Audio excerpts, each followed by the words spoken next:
দর্শক আমরা সরাসরি যুক্ত হয়েছি এবি পার্টির বিক্ষোভ মিছিল থেকে। দর্শক আপনারা দেখতে পাচ্ছেন যে সাবেক পুলিশ প্রধান বেনজির আহমেদ এবং সেনাবাহিনীর প্রধান যে জেনারেল আজিজ আহমেদকে গ্রেফতার করে তাদের সুষ্ঠু বিচারের দাবি জানিয়েছে এবি পার্টি।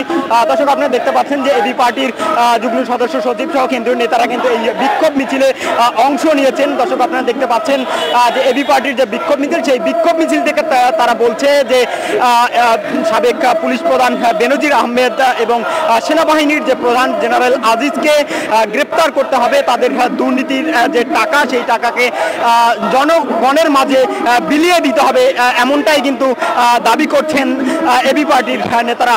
দর্শক আপনাদের জানিয়ে রাখি, এবি পার্টির নেতারা তারা কিন্তু একটি সংক্ষিপ্ত সমাবেশ করেছে। সংক্ষিপ্ত সমাবেশ শেষে কিন্তু তারা এই বিক্ষোভ মিছিলটি তারা করছে। দর্শক আপনাদের দেখানোর চেষ্টা করছি এবি পার্টির বিক্ষোভ মিছিল থেকে এখানকার